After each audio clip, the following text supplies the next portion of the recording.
गुंडूच्या नाकावर चष्म्याचे ओझे, चष्म्याचे ओझे, गुंडूच्या नाकावर चष्म्याचे ओझे, चष्म्याचे ओझे, गुंडूच्या नाकावर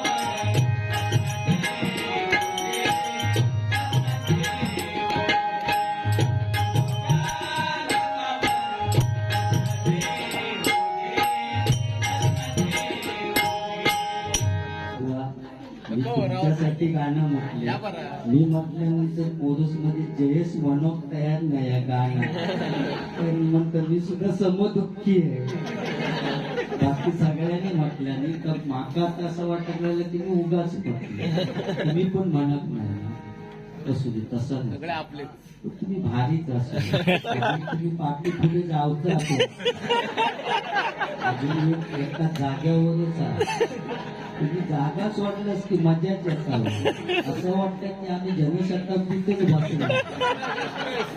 एक्सप्रेस कधी कणकवली येताना उतारता भारी आहे. कलाकार या मालाड नगरीमध्ये एकापेक्षा एक आहे.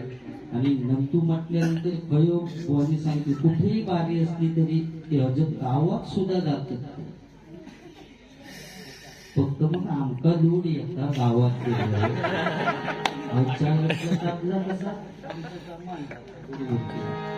बाकी नादपुळा गणपतीपुळा असं जॅकेट माका अजून मिळत नाही. पुरा मालाड संतोष जोईल बोनी दिला. मी आधी घेते उद्या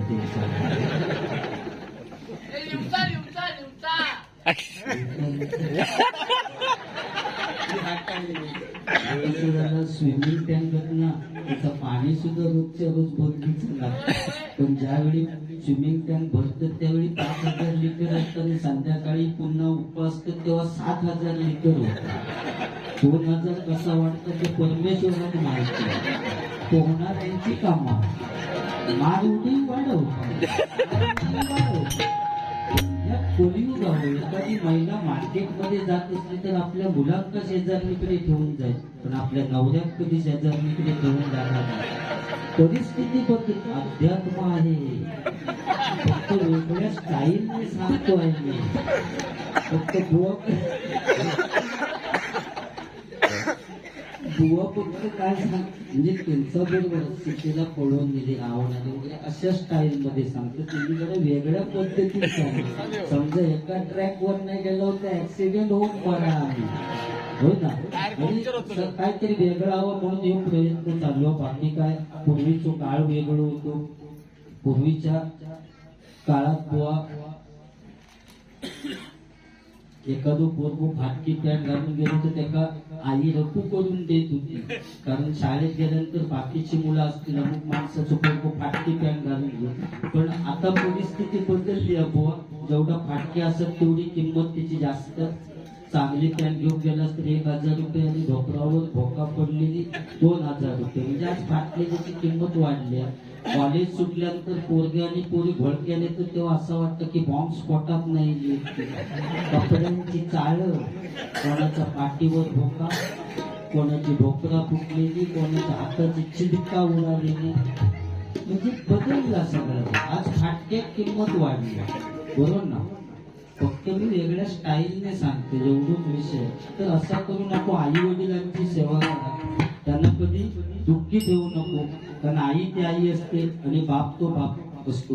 त्यामुळे बुवानी मगाशी सांगितलं की समाजात असे वागा की आई वडिलांची मान समाजात खाली जायला देऊ नका. हे बुवानी सांगताना आज काळाची गरज आहे. आज परिस्थिती बदलत चाललेली आहे. बुवानी सांगितलं काय काय 42 वर्षाची सुद्धा याच्यात आता असतील की ज्यांची लग्नच होत नाही. 42 वर्ष झाली तरी लग्न होत नाही. बिचारी काय करतील? त्यांना भजनाशिवाय पर्यायच निवडलेला नाही. तो घरी झोपान तरी काय करीत माका सांगा. त्याला विचारल्याने भजना आणि काहीतरी कोपरं धरून बिचारू बसता काळ काय करणार तेवढं. पण आता ज्यांची होत नाही तरी असं समजा नको की माझं लग्न होणार नाही म्हणून.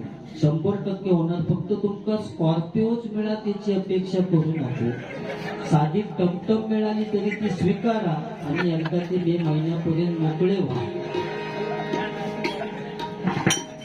या ठिकाणी रूपाचा ध्यानाचा अभंग घेऊया. 100% मनोरंजन होणार. मंडळाचे अध्यक्ष सन्मान्य शशी गुरव एकच वादा गाठ.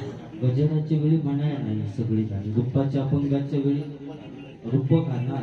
गजरात न वेळ घ्या. सगळी फार्माईश पुरी करूनच जाणार. काय बुवा